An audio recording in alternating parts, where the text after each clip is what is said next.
may bumili sa store ko. Ngayon, nag-alok sa akin ng pandagdag puhunan sa negosyo.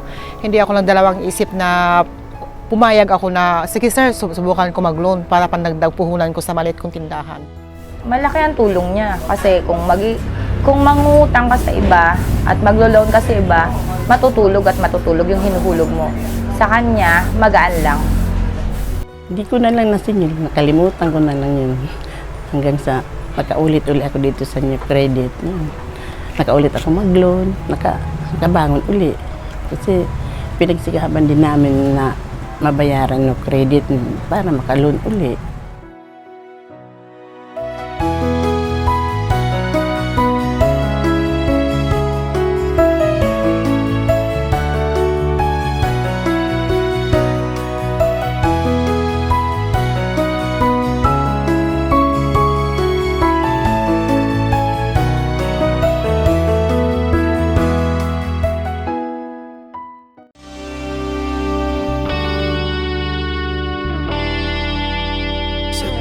Credit card na tayo.